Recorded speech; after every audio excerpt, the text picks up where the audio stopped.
बच्चों की श्रृंखला में जो अगली कड़ी के रूप में हम बुला रहे हैं वो है नितेश मिश्रा। नितेश मिश्रा मूल निवासी बलिया के हैं। मैंने पूछूंगा वहां कहां किस गांव के हैं। उनके 690 नंबर आए हैं। 690 कहना बड़ा आसान होता है लेकिन पाना बड़ा मुश्किल होता है। कितनी मेहनत की इन्होंने, और मैं इनसे भी बातें करूंगा। चलिए तालियां बजती रहनी चाहिए।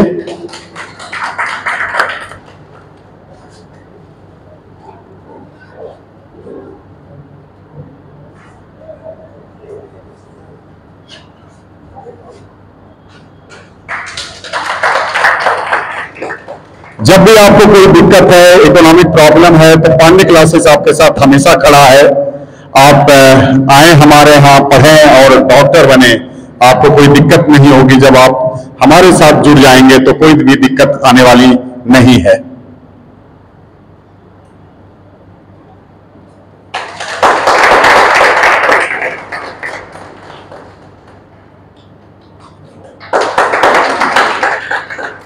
अब देखिए, हम नितेश से ही जानना चाहेंगे कि कोई मूल निवासी कहाँ के हैं, मम्मी पापा क्या करते हैं उनके, और हमारी जो टेस्ट सीरीज थी वो जो टेस्ट सीरीज है वो कैसी है, और जब वो आए थे प्रयागराज उनको पांडे क्लासेस का कैसे पता चला, और फिर पांडे क्लासेस ने उनके सिलेक्शन में कितना सहयोग किया, सब उन्हीं से जानेंगे हम, नितेश से।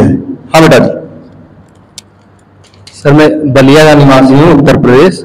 मेरे पापा पुलिस ऑफिसर है, सब इंस्पेक्टर है, मम्मी हाउस वाइफ है। मैंने अपनी पूरी प्रिपरेशन मतलब जो भी था 11th 12th तो ऐसे नॉर्मल स्कूलिंग की थी केवी केंद्रीय विद्यालय से। उसके बाद कोचिंग करने के लिए इलाहाबाद आ गया था, फिर पांडे क्लासेस ज्वाइन किया था। यहाँ पे आने के बाद पहले तो क्लासेस की थी, उसके बाद जैसे फिजिक्स पढ़ते थे तो फिजिक्स पांडे सर से फिजिक्स पढ़ते थे। तो जो फिजिक्स पढ़ते थे तो उनके जो नोट्स होते थे वो नोट्स को क्या करते थे, नोट्स के क्वेश्चन लगाते थे। फिर उसके बाद उसकी क्वेश्चन नोट्स लगा के उसकी प्रैक्टिस करते थे। फिर उसका यहाँ का जो एनसीईआरटी का बेस्ट टेस्ट सीरीज होता था फिजिक्स का क्या करते थे, जैसे टेस्ट होता था टॉपिक वाइज, पहले टॉपिक वाइज टेस्ट होगा, तो टॉपिक वाइज टेस्ट हो तो उसमें जो गलतियां हो उसको क्या करते हैं, अलग से उसको हम कट कर लेते थे। कट करके अपने नोट्स में ही हम वहां पे पेस्ट कर लेते थे, और जब भी नेक्स्ट टेस्ट होता था तो उसको रिवाइज करते थे। ऐसे ही करके फिजिक्स इंप्रूव हुआ।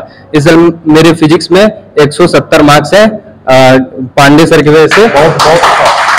यही है, फिजिक्स ऐसे ही सही होगा। सर थोड़े हाई लेवल के क्वेश्चन कराते हैं, लेकिन वो हाई लेवल वो सही है। अब क्योंकि नीट में कुछ भी हो सकता है, कभी पेपर किसी भी लेवल का बन सकता है, तो हर कंडीशन के लिए तैयार रहना है। इसीलिए फिजिक्स अगर है तो अगर सर की क्लासेस प्रॉपर फॉलो करो, एक भी क्लास मिस ना करो, और जो टेस्ट सीरीज है यहाँ का वो सही से फॉलो करो। उसके बाद बायो की बात है। अब तो बायो पहले 2019 से पहले जो था उतनी एनसीईआरटी बेस्ड नहीं थी, अब तो एनसीईआरटी बेस्ड हो गई है। तो जो सुमन सर है बायोलॉजी पढ़ाते हैं तो एनसीईआरटी से पढ़ाते हैं, तो एनसीईआरटी के लाइनों पे जो कीवर्ड्स है उस पे फोकस रखना है, और हर लाइन से जैसे सर क्वेश्चन बनाते हैं तो खुद से ही हर लाइन से क्वेश्चन बनाना है। और एनसीईआरटी साथ में लेके सर पढ़ा रहे हैं तो साथ में लेके बैठना है, और फिर घर पे भी जाके उस चीज को रिवाइज करना है, और फिर टेस्ट देना है। और टेस्ट में जितनी ज्यादा गलतियां हो जाए, बायो में जितनी ज्यादा गलतियां हो जाए उतना अच्छा है। उन गलतियों को नोट करना है, एनसीईआरटी में लिख लेना है ऊपर में, या हो सके तो उसको टेस्ट सीरीज में से कट करके ऊपर पेस्ट कर लो, और मतलब पूरा सर को फॉलो करो जैसे जैसे सर बोलते हैं। डायग्राम है तो डायग्राम को भी अच्छे से पढ़ो एनसीईआरटी का, तो वो मतलब बायो में आराम से 350 आ जाएंगे। मेरे बायो में सब 350 स्कोर है।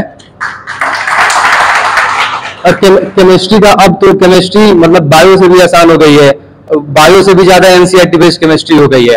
केमिस्ट्री में स्कोर करना आसान है। और तो उसमें क्या है, इनऑर्गेनिक, ऑर्गेनिक, फिजिकल, जैसे आरके सर पढ़ाते हैं तो आरके सर का जो नोट्स है तो पहले नोट्स रिवाइज करो। नोट्स रिवाइज करने के बाद करना क्या है, एनसीईआरटी पढ़ना है।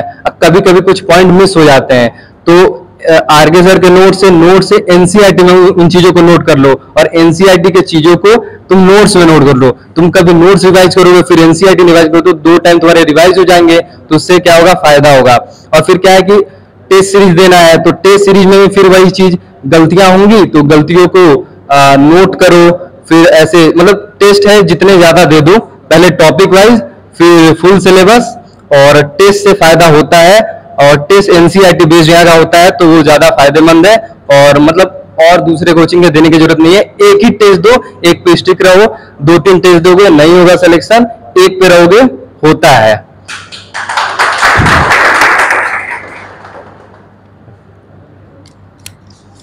तो देखो दोनों लोगों ने बहुत अच्छा आपको बताया। पहले नीतीश ने बताया और बाद में नितेश ने बताया।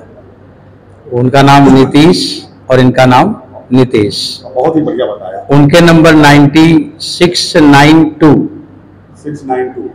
और इनके नंबर 690 और दोनों लोगों ने देखो एक ही जैसा बात बताया और एक ही जैसा स्कोर भी किया। इसका मतलब अगर हम अपना डायरेक्शन ठीक कर लें, जो जो ठीक कर ले, सबके नंबर बराबर आ जाएंगे, सबके नंबर इक्वल आ जाएंगे। तो पढ़ने का यही तरीका ही है कि हम खूब टेस्ट दें, भागे ना उससे, खूब गलतियां हों और गलती से घबराएं ना। जब क्वेश्चन गलत हो जाए तो खुश होना चाहिए, इसलिए खुश होना चाहिए कि अभी गलत हो गया, अच्छा है, अभी हम उसको ठीक कर लेंगे। और फिर उसको एक कॉपी में लिखना चाहिए, क्योंकि जो आज आपको गलत हुआ ना वो फिर गलत होगा, वो फिर गलत होगा। तो उसे आप बार बार रिवीजन करो। तो सारी गलती अगर ठीक कर ली आपने तो फिर 720 में 720 तो आ ही जाएगा। तो गलतियों से ही तो सीख मिलती है ना। जब आप काम ही नहीं करोगे तो गलत कहां से होगा, और जब जितना ही आप काम करोगे उतना ही गलत होगा, और उतने ही गलत को ठीक करो तो उतनी ही रैंक 1 हो जाएगी, टॉप रैंक पे चले जाएंगे। इसलिए कभी घबराना नहीं चाहिए, गलत हो होने दो, उसको ठीक करते रहो, ठीक करते रहो, ठीक करते रहो। उन्होंने बोला कि सबसे अच्छी क्लास क्या है? जिस क्लास में आपके सब गलत हो जाए। इसका मतलब आपने सब नई बात सीख लिया। आप सीखने तो आए हैं ना आप। और जब आपको वही आता है कि यहां भी पढ़ाया जाए और आपको कोई गलती नहीं हो रहा है तो फिर आपका तो पूरा नंबर आना चाहिए था। इसका मतलब कुछ प्रॉब्लम है। और जब क्लास में गलती हो रही है, बार बार गलत हो रहा है, समझ लीजिए कि आपकी सबसे अच्छी क्लास है और वहीं आपको पढ़ना है। यहाँ पर आप सबसे ज्यादा गलत हो जा रहा है, इसका मतलब आपको वहीं सब सीखना था और आप सही प्लेस पे आ गए और आप सीखेंगे तो अच्छा नंबर तो आएगा ही। तो इन लोगों ने मेहनत किया है। देखिए इतना मेहनत करके इतना नंबर पाना इतना आसान भी नहीं है, बहुत मेहनत इन लोगों ने किया और अपने से ही अपने को ठीक करते रहे, अपने से ही अपने को लगातार चैलेंज देते रहे कि हर टेस्ट में 5 नंबर बढ़ाएंगे, अगले टेस्ट में फिर 5 नंबर बढ़ाएंगे। एक साथ 200-250 नंबर थोड़ी ना बढ़ता है, 5-5 नंबर बढ़ेगा, 2-2 नंबर बढ़ेगा। आप सोचिए कि एक सवाल ज्यादा सही हो, लेकिन सही हो उतना ना हो जितना पहले टेस्ट में था, अगले में ज्यादा हो। ऐसे धीरे धीरे नंबर बढ़ने लगता है। तो इन्होंने बहुत ही बढ़िया किया। नितेश बड़े डॉक्टर बनिए और अब आप जाइए और देश के लिए अच्छा करिए। आपको बहुत बहुत सारी शुभकामनाएं। बहुत अच्छा, बहुत अच्छा इन्होंने बताया नितेश ने। मैं बड़ा खुश हूं, देखिए कितना सिस्टमेटिक वे में बताया, इनको फॉलो करिएगा, कितना अच्छा बताया। थैंक यू बेटा जी, थैंक यू।